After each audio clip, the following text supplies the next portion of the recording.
ফ্যাসিস্টদের বিদায়ের পরে কেউ যদি সবচেয়ে আলহামদুলিল্লাহ বলা উচিত সেটা আপনারা।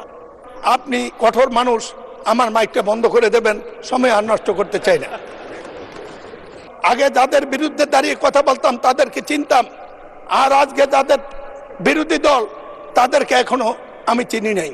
মানুষের এই সংসদে জাতি জানে না যে কয়জন বীর বাঙালি মুক্তিযুদ্ধের শুরুতে শহীদ জিয়ার আহ্বানের পরে আপনারা ক্যান্টনমেন্ট ভঙ্গ করে প্রতিপক্ষ পাকিস্তানি কমান্ডারকে নিহত আহত করে সোলজার নিয়ে সরাসরি মুক্তিযুদ্ধে অংশগ্রহণ করেছেন। শোনেন, এর পরবর্তী পর্যায়ে রাজনীতিতে আসার জন্য প্রথম দিন জন্য আপনি আকাঙ্ক্ষা ব্যক্ত করেন পূর্ণ স্মৃতির কারণে এবং মোহামেডান ক্লাবের কর্মকর্তা হিসাবে আপনাকে নিয়ে প্রথম রাজনৈতিক নেতাদের কাছে যাওয়ার পরে আমাকে সেদিন অভিনন্দন জানিয়েছিল, এই রত্ন তুমি কোথায় পেলে? আজ আমি প্রশ্ন করতে চাই জনাব তারেক রহমানকে, এই রত্ন তিনি কোথায় খুঁজে পেলেন? আপনাকে অভিনন্দন। আপনার নেতৃত্বে সংসদ দুর্ভাগায় জাতির সকল সমস্যার সমাধানে বিরাট ভূমিকা রাখবে। আরো বলতে পারতাম, কিন্তু আমি জানি এক সময় আপনি কঠোর মানুষ,